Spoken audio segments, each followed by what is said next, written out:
Good morning dear student. तो आज हम पढ़ेंगे सर्वनाम। सर्वनाम किसे कहते हैं? तो देखिए, सर्वनाम की परिभाषा क्या है। जो शब्द संज्ञा के स्थान पर प्रयोग किए जाते हैं उन्हें सर्वनाम कहते हैं। जो शब्द संज्ञा के स्थान पर प्रयोग किए जाते हैं उन्हें सर्वनाम कहते हैं।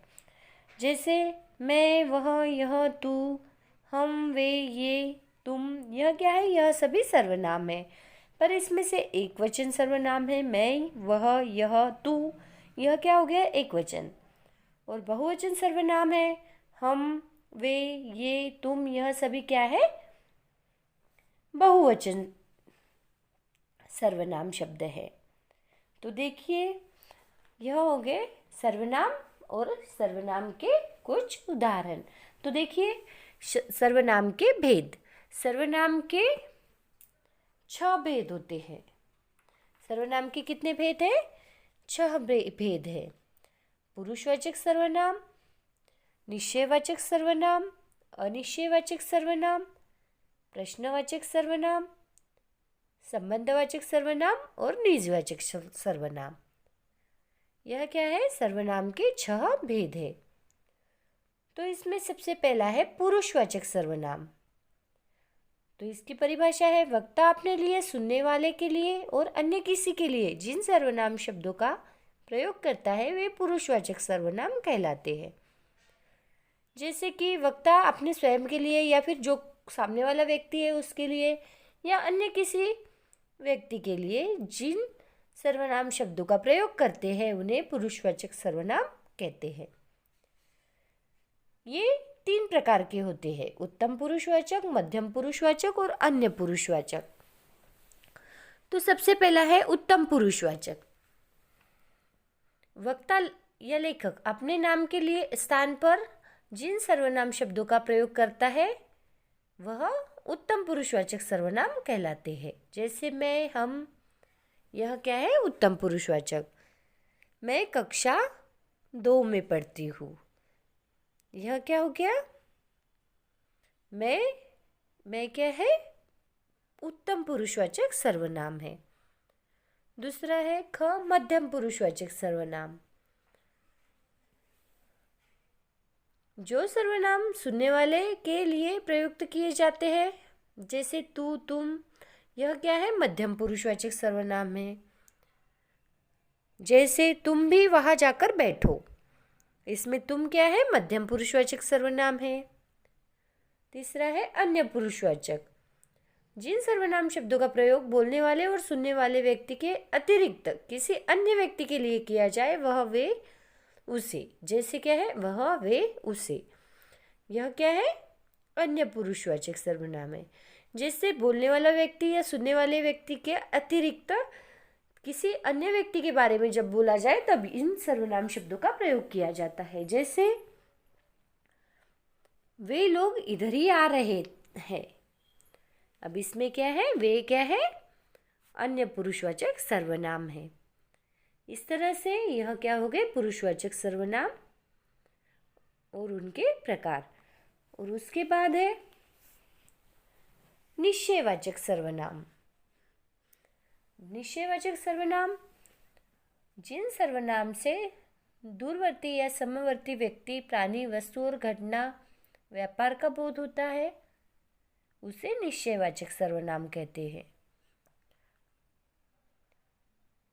जैसे कि देखिए, वे सर्वनाम शब्द जो किसी व्यक्ति या वस्तु आदि का निश्चित बोध कराते हैं उन्हें निश्चयवाचक सर्वनाम कहा जाता है। निश्चित बोध कराते हैं। जैसे वह मेरा घर है, यह क्या हो गया? निश्चयवाचक। वह जब बता रहा है वह मेरा घर है तो यह क्या हो गया? निश्चयवाचक सर्वनाम। वह निश्चयवाचक सर्वनाम है। दूसरा है अनिश्चयवाचक सर्वनाम। जिन सर्वनाम से किसी निश्चित व्यक्ति, प्राणी या वस्तु का बोध नहीं होता हो उसे अनिश्चयवाचक सर्वनाम कहते हैं। जिन सर्वनाम शब्द से किसी निश्चित व्यक्ति, प्राणी, वस्तु का बोध नहीं होता है। जैसे कोई आया है, कोई आया है। अब यह कोई निश्चित है क्या? कौन आया है? नहीं। दरवाजे पर कोई आया है तो यह क्या हो गया? अनिश्चयवाचक सर्वनाम, निश्चित बोध नहीं होता है इसके अंदर। उसके बाद है प्रश्नवाचक सर्वनाम। जिस सर्वनाम से किसी व्यक्ति, प्राणी, वस्तु आदि के विषय में प्रश्न का बोध हो उसे प्रश्नवाचक सर्वनाम कहते हैं। जैसे जो सर्वनाम किसी व्यक्ति, वस्तु या घटना आदि के विषय में प्रश्न का बोध कराते हैं उन्हें क्या कहते हैं? प्रश्नवाचक सर्वनाम कहते हैं। जैसे वहाँ कौन खड़ा है, यह क्या हो गया? प्रश्नवाचक। और इस प्रश्नवाचक सर्वनाम में आखिर में प्रश्न चिन्ह होता है। वहाँ कौन खड़ा है और कौन, कौन सा, कौन सी, यह शब्द इसमें आते हैं। यह हो गया प्रश्नवाचक सर्वनाम। उसके बाद है संबंधवाचक सर्वनाम। भिन्न वाक्यों की रचना में जिस सर्वनाम से अन्य उपवाक्यों में आई संज्ञा सर्वनाम से संबंध स्थापित होता है उसे संबंधवाचक सर्वनाम कहते हैं। इस वाक्य में संबंधवाचक सर्वनाम में दो वाक्यों में क्या है? संबंध बताया जाता है। जैसे कि जो पढ़ेगा वह पास होगा, जो पढ़ेगा सो पास होगा, यह क्या हो गया? संबंधवाचक सर्वनाम। इसमें जो, सो, यह क्या है? संबंधवाचक सर्वनाम है। या फिर जो पढ़ेगा वह पास होगा, जो और वह क्या है? संबंधवाचक सर्वनाम है। उसके बाद है निजवाचक सर्वनाम। जो सर्वनाम निज के लिए अर्थात स्वयं के लिए प्रयुक्त होता है उन्हें निजवाचक सर्वनाम कहते हैं। निज का अर्थ है स्वयं, अपने आप। स्वयं के लिए निज शब्द उपयोग में लाया गया है, निजवाचक सर्वनाम।